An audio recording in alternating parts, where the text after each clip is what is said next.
Hello and welcome back to Royal Oak Woman by Precious Pascal. If this is your first time joining me, I'm so glad to have you on this platform. You're very much welcome. If you're returning, great to have you back. On this channel, I run a series called Fettling Flames, and it is where I highlight topics and issues with an intent to kindle subtle fires that mend you to wholeness. We're going to be talking about the prestigious power of modest dressing. The issue of modesty in appearance has become a subject of high and intensive debating, and it has constituted a sort of confusion as to what is modest, what is immodest, how should we dress, what should we wear, especially as it relates to women. Now, dressing is not a concept that was initiated by man. Dressing is God's concept. The first person who made a dress was God himself. When the man that he created realized that they were naked, realized that they were exposed, they did not have the concept of dressing. They resorted to using leaves to cover themselves to prevent that shame. However, God, in his strategic plan, designed and made clothing from them from animal skin. So when we talk about dressing, it is not really about how we want to look. It is more about how the one who created us wants us to appear. We now live in a society where most people are interested to dress to please themselves. Dressing is a form of expression. It is a way of showing who you are, sometimes what you stand for and what you believe. The reason why dressing has become a part and parcel of the human nature is because there is that inherent need in man to cover up his shame. Nakedness and nudity communicates a sense of vulnerability, humiliation, shame, and helplessness.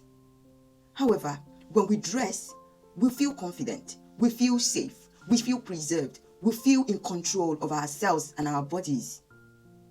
But today, what do we see? The reverse has become the case, where dressing is no longer just about covering up and protecting ourselves. It's more about making naughty statements. There is the high rise in risque dressing, wearing things that are very revealing, suggestive, daring, provocative, and sending a hint of sexiness. You see fashion trends come up in things like deep cuts, sheer dressing, body hugging, body draping, see-throughs, and all manner of things that tend to draw attention towards the body. Many times, risque dressing is low self-esteem masked in self-expression, and perversion masked as control. There is a prestige that comes with protecting your body. There is a power that covering up gives you. Your body is a private property. It belongs to you. And private things should not be left for public consumption. There is something that dressing does to your mind. It empowers you. It keeps you in control. And when you dress in a risky way, when you dress to expose yourself, you give others power and knowledge that they do not request and they do not deserve. When you dress to expose yourself, you give others strength. You give them the leverage to have carnal knowledge of what you look like. And it could be used against you.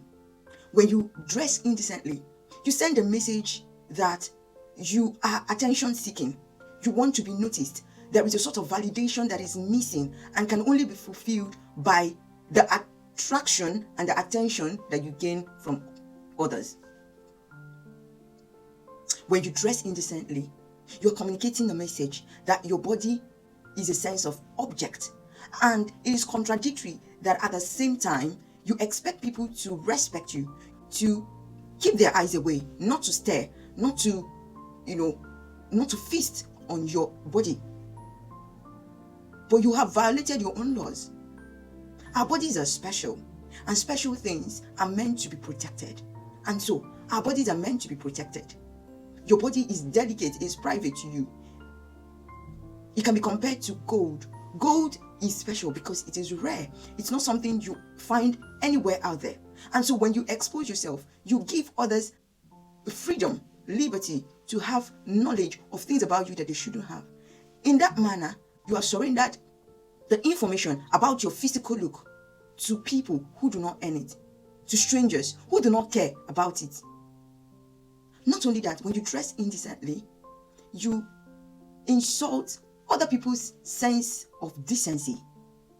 You're simply saying that you don't mind violating other people and other people's minds just to please yourself. As women, there is a concern as to the way that our dressing is impacting the younger generation. Children are struggling to be children these days because they are being exposed to things that they were not meant to have knowledge of very early on. Their sense of innocence is being exploited and being violated on a daily basis by the things they see their mothers, their sisters, their aunties put on. There is a prestige, there is a power, there is a strength, there is a dignity that comes with appearing decent, that comes with covering yourself up. I'm not here to say to you, to dictate to you what you should or shouldn't wear. But every person who has a sense of decorum should be able to dress in such a way that when you move out there, people accord you the due respect that you deserve because of how you have presented yourself. When you present yourself as one who has no value for how they appear, you don't expect other people to give you that same value. My encouragement to you today is dress with a sense of prestige, with a sense of identity, with a sense of worth, and with a sense of dignity. There is power in modesty. There is power in protecting what you have been given. And the yardstick of measurement for your dress code should be, if God were to assess my appearance, would He approve of it? Thank you for listening today, and I hope to come your way again.